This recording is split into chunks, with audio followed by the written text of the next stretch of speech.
24वां बाब उसकी पहली 9 आयत। और अब्राहम ज़ईफ और उम्र रसीदा हुआ और खुदावंद ने सब बातों में अब्राहम को बरकत बख्शी। किसी एक दो बात में नहीं, सब बातों में उसको बरकत बख्शी। लेकिन एक काम रह गया था जिसे वो बखूबी अंजाम देना चाहता था। लिखा है, और अब्राहम ने अपने घर के साल खुर्दा किया। साल खुर्दा का मतलब होता है ऐसा नौकर जो कई सालों से खिदमत कर रहा हो। इसका नाम अलियज़र दमिश्की था। ये जो साल खुर्दा नौकर है, पैदाइश की किताब इसका नाम हमें बताती है अलियज़र दमिश्की। अलियज़र का मतलब है खुदा मेरा मददगार, जो उसकी सब चीजों का मुख्तार था। कहा, तो अपना हाथ जरा मेरी रान के नीचे रख के मैं तुझसे खुदावंद की जो ज़मीन और आसमान का खुदा है कसम। यानी आगे कोई बड़ी सीरियस बात होने वाली है। आम बातचीत नहीं है, ऐसी बात है जो कसम के साथ की जाए।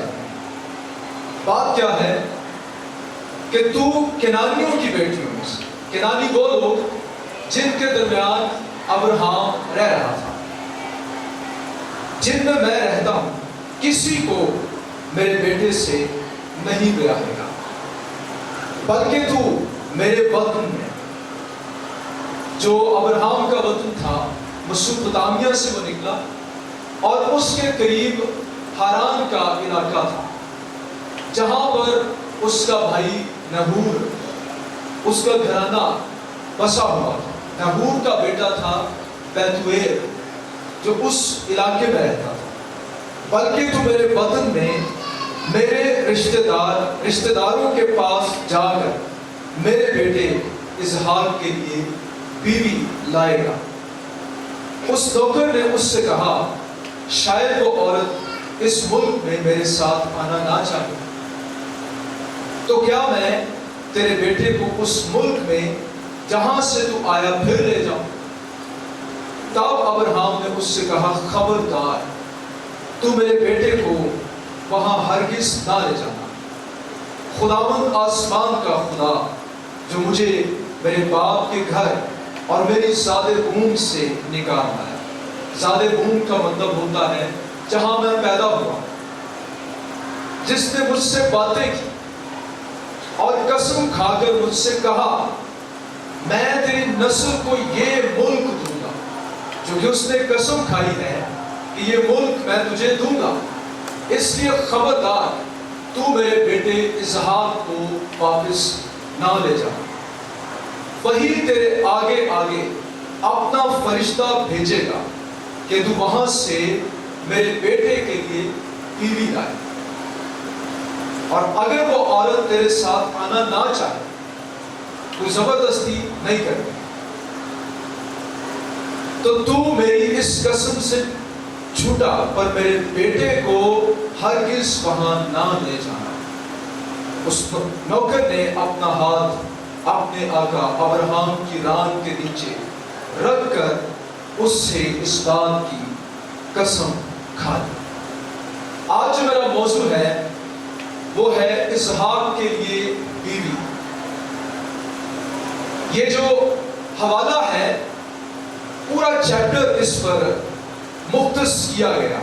जब मूसा ने पैदाइश की किताब को लिखा तो एक पूरा चैप्टर इस बात पर दिया गया, इसहाक के लिए बीवी। इसका मतलब है कि यहाँ जो बात आपको बताई गई है ये बड़ी अहम है, पेरेंट्स के लिए भी और बच्चों के लिए भी। ये पैसेज, इसमें आपको किरदार जो दिखाई दे, सबसे पहले अब्राहम खुद है, दूसरे नंबर पर उसका साल खुर्दा नौकर है, तीसरे नंबर पर रिबका है, चौथे नंबर पर रिबका का खानदान है, और पांचवा اور سب سے اہم کردار اس چیپٹر میں خدا خود ہے۔ اس کہانی کا آغاز اس بیان سے ہوتا ہے، ابراہم ضعیف اور عمر رسیدہ ہو۔ اس وقت ابراہم کی عمر جو تھی وہ 140 برس ہو چکی تھی۔ آپ کو یاد ہوگا 12ویں باب میں جب خدا نے اس کو بلایا تو اس وقت وہ 75 برس کا تھا، اور تقریباً وہ 25 برس تک جو وعدہ اس کے ساتھ کیا گیا اس کا انتظار کرتا رہا۔ 100 برس میں خدا نے اس کو اسحاق دیا، اور اب اسحاق بھی 40 برس کا ہو چکا ہے۔ جب یہ 140 برس کا ہو گیا ہے تو یہ جو اب سٹیٹمنٹ اس کے بارے میں دی جا رہی ہے کہ خدا نے اسے سب باتوں میں برکت دی، یہاں تک وہ ایسے ہی نہیں پہنچا ہے، اسے بہت کچھ سہنا پڑا، اسے بہت کچھ سیکھنا پڑا، ایک لمبا انتظار کرنا پڑا۔ ابراہم نے ایمان کا ایک لمبا سفر طے کیا، اور پھر آخر کار خدا نے اسے سب باتوں میں برکت دی۔ اب وہ اس قابل ہو چکا کہ وہ ایمانداروں کا باپ کہلاتا ہے۔ اگر اس کے سفر کی بات کریں، خدا نے جب اس کو بلایا تو وہ فوراً اپنی سارے بون سے نہیں نکلا تھا، اس کو تھوڑی سٹرگل کرنی پڑی، وہ حران کے اندر آ کر ٹھہر گیا، اور جب تک اس کے باپ کی ڈیتھ نہ ہو گئی وہ وہاں سے نکلا نہیں۔ خدا نے جب اس کو کہا کہ میں کنعان کی سرزمین تجھ کو دوں گا، تو اس کی نظریں دمشقی الیعزر پر لگ گئی، کیونکہ میری تو اولاد ہے نہیں تو یہی میرا وارث ہوگا۔ خدا نے کہا نہیں، میں تجھے بیٹا دوں گا۔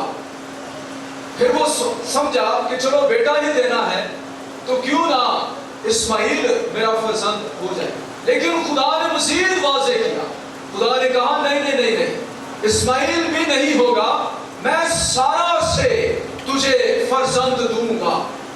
آہستہ آہستہ اس کے ایمان کو خدا بلڈ کرتا رہا، اور پھر ایمان میں وہ ایک روز ایسا آیا، اتنا مضبوط ہو گیا، خدا نے اس بیٹے کو جو اس کو بڑھاپے میں دیا، 25 سال بعد دیا، خدا کہتا ہے اس کو قربان کر، لے گیا قربان کرنے کے۔ ایمان اس کا کیا ہے؟ خدا اسے زندہ کر سکتا ہے۔ ان تمام مراحل میں سے گزر کر اب خدا نے اس کو سب باتوں میں برکت دی ہے۔ آپ سارے برکت لینا چاہتے ہیں، اسی لیے آپ چرچ میں ہم یہ لفظ بھی بہت استعمال کرتے ہیں، خدا سانو برکت دے، ہمیں برکت دے، ہم گیت گاتے ہیں برکت دے برکت دے، لیکن سوال یہ ہے ابراہم کو برکت ملی کیسے؟ کن کے بچوں کو اچھے لائف پارٹنرز ملتے ہیں؟ اس کا آغاز ہوتا ہے گھر کے سربراہ سے۔ یہ ایک خاص بلیسنگ ہے جو ابراہم پر ٹھہری ہوئی تھی۔ خدا نے اس کو سب باتوں میں ایسے ہی برکت نہ دی۔ غور سے سن لیجئے گا، اوپر والے، نیچے والے، سامنے والے، پیچھے والے، اگر آپ کے اندر برکت دینے کی خواہش ہے، سب سے پہلی بات خدا نے اس کے ایمان کے سبب سے اس کو برکت دی۔ دوسری بات خدا نے اس کی فرما برداری کے سبب سے اس کو برکت دی۔ اس کا لفظی ایمان نہیں تھا، ایسا ایمان جو ایکشن کرتا ہے، ایسا ایمان جو عمل کرتا ہے۔ اور تیسری بات اس کے اوپر خدا کی کواننٹل بلیسنگ تھی، اس کے اوپر خدا کا کواننٹل گریس تھا۔ خدا نے اس کے ساتھ عہد کیا تھا، میں تجھے برکت دوں گا،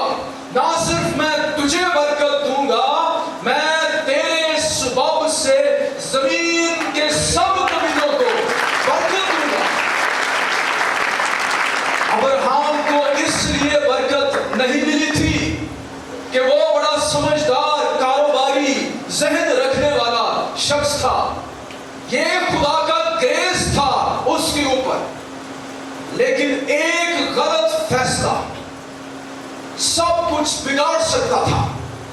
अगर वो अपने बेटे के लिए सही बीवी का इंतखाब ना करता तो ये सारी बरकत, ये सारी चीजें ये बिगड़ सकती थी।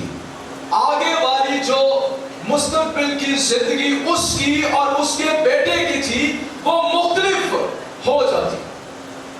अब गौर से सुनिएगा, आप मेरे साथ हैं? Hallelujah, praise God. वो बुलाता है अपने नौकर को, उससे वादा लेता है, और इसी दौरान मैंने देखा कि अब 140 साला मुकद्दस अब्राहम का ईमान कैसा है। उसका ईमान अब बड़ा मैच्योर बालिग हो चुका है। उसको खुदा के साथ चलते चलते अब काफी वक्त गुजर चुका है। अब उसके पास फेथ हिस्ट्री मौजूद है। भाई, आप जो चर्च में आते हैं, आप खास तौर पर जो बुजुर्ग लोग हैं, जब आप अपनी जिंदगी को मुड़कर पीछे देखते हैं तो क्या आपको खुदा के साथ अपनी फेथ हिस्ट्री दिखाई देती है? ईमान की तारीख, ईमान का माजी। अब वो पीछे मुड़कर देखता है तो वो खुदा के बारे में क्या क्या बयानात देता है। आए फिर से अपनी बाइबल को खोलें। तीसरी आयत वो कहता है, मैं तुझसे खुदावन की। कौन सा खुदावन मेरे भाई मेरी बहन? जो जमीनों आसमान का खुदा है। आपको ये स्टेटमेंट सादा से लगती होगी, लेकिन ये उस वक्त के लिहाज से कुछ सादा जुमला नहीं था। उस वक्त पॉलीथीज्म, यानी एक वक्त में कई माबूदों की प्रस्तिश करना, ये वाली प्रैक्टिस की जाती थी। केनानियों के कई देवता थे जिनके दरमियान वो रहता था। उससे पहले मेसोपोटामिया की बात करें, जहां से खुदा ने उसको निकाला, तो वहां बल मरदूक की, अनाक की, ना जाने किन किन देवताओं की प्रस्तिश होती थी। केनान के लोग, सबसे बड़ा उनका देवता एल था, जिसको वो मानते कि ये जमीनों आसमान का खालिक है, कुल इख्तियार इसके पास है।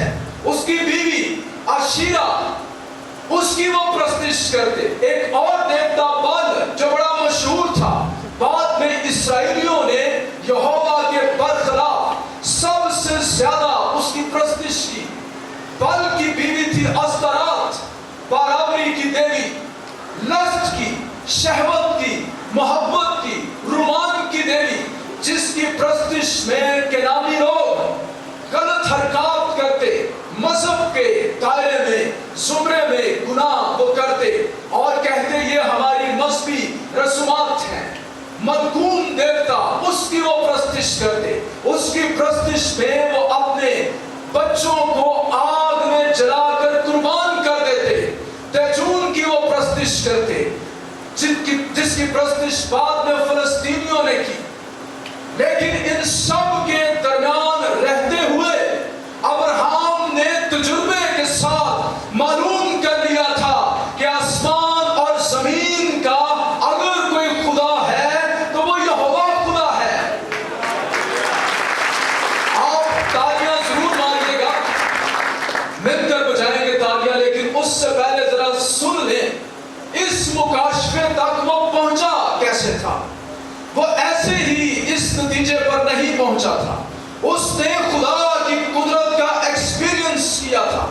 ये जो उसके पास खुदा की जात के लिए अब मुकाशिफा था, ये लासानी यकता यूनिक किस्म का रेवलेशन था। हाँ, उस वक्त शायद मरके सिदक की तरह के लोग हों जो यहोवा खुदा को मानते हों, लेकिन ज्यादातर सारी अक़वाम वो बुतों को मानते। कितना दलेर ये ईमान था। मैं उस रखता हूँ जो यहोवा खुदा है। क्यों वो ईमान रखता था? चूंकि खुदा ने उसकी जिंदगी में काम किया, उसे याद था। एक बार नहीं, 2 बार खुदा ने मेरी बीवी सारा को बचाया। एक बार अबीमेलेक के हाथों से, एक बार फिरौन के हाथों से। वो जानता था कि यही खुदा जब 5 बादशाहों ने हमला किया, मेरे भतीजे लूत को अपने साथ ले गए, तो महज 300 आदमियों के साथ मुझे फतह अता कर दी। यही वो खुदा है जिसने मेरी बीवी को आखिरी उम्र में, नाउमीदी की हालत में, जब वो अपने बदन में मुर्दा थी, उसे फिर से जिंदगी अता की और उसके बदन को ऐसी मफूकुल फितरत कुव्वत से भरा कि वो मां बन पाई। मैं क्यों ना इसी खुदा को मानूं? यही खुदा आसमान और जमीन का खुदा है।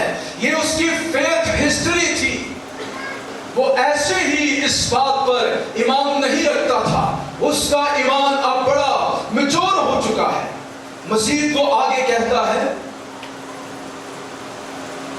जब वो कसम लेता है और वो खुदा के बारे में चंद एक बातें बयान करता है।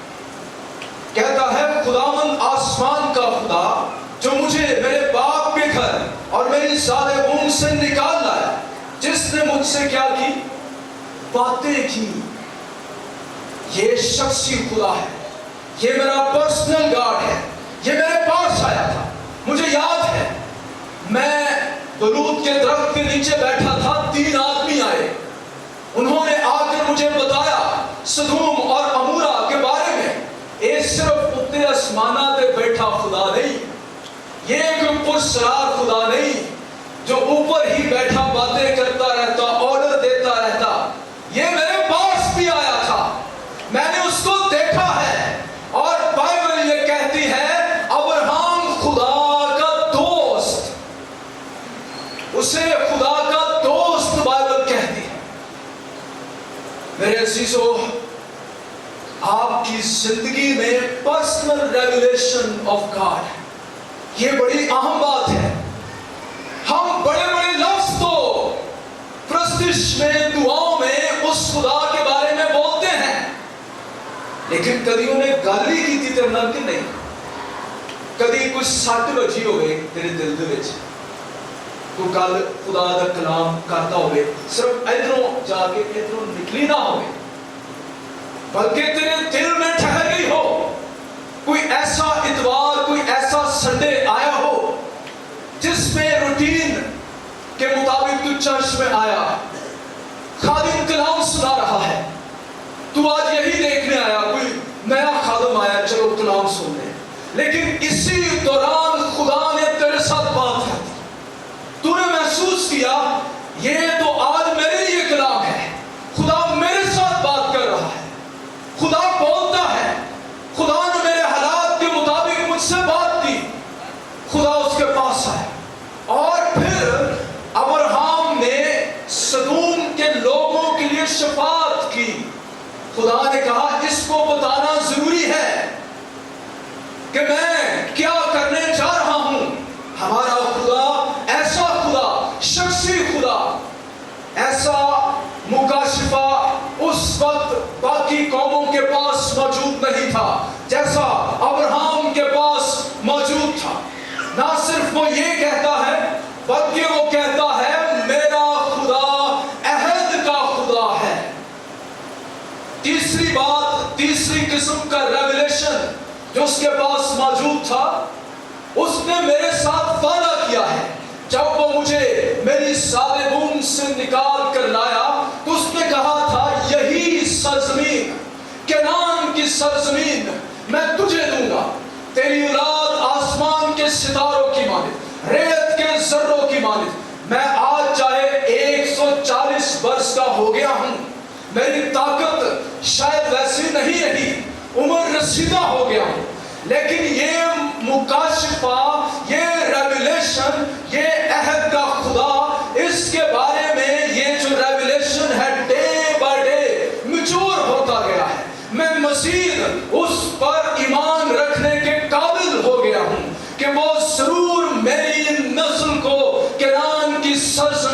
عطا کرے گا۔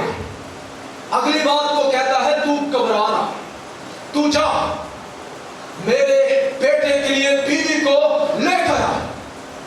اور خدا کیا کرے گا؟ ذرا کھولیے اور اپنی بائبل کو دیکھیے، اس میں کیا لکھا ہے؟ کہتا ہے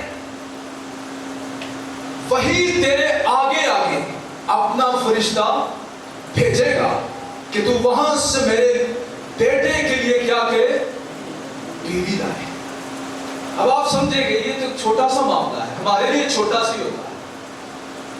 ہم جب اپنے بچوں کی شادی بیاہ کرتے ہیں، چٹ مننی پٹ گیا، ہم یہ والے جملے استعمال کرتے ہیں، فٹافٹ کام نبیڑو، آپ نے تو بوجھ نہ ہو، ذمہ داری تو آزاد ہو۔ ذمہ داری تو ہے، لیکن وہ یہاں پر بڑا سیریس ہے۔ وہ یہ دیکھتا ہے کہ خدا اس کام میں بھی میرے لیے فرشتہ بھیجے گا۔ اب مجھے کوئی اس کی خاص آواز سننے کی ضرورت نہیں کہ ہاں بھائی تو جا، میں فرشتہ اے تیرے آگے بھیجوں گا۔ اب مجھے بلیف ہے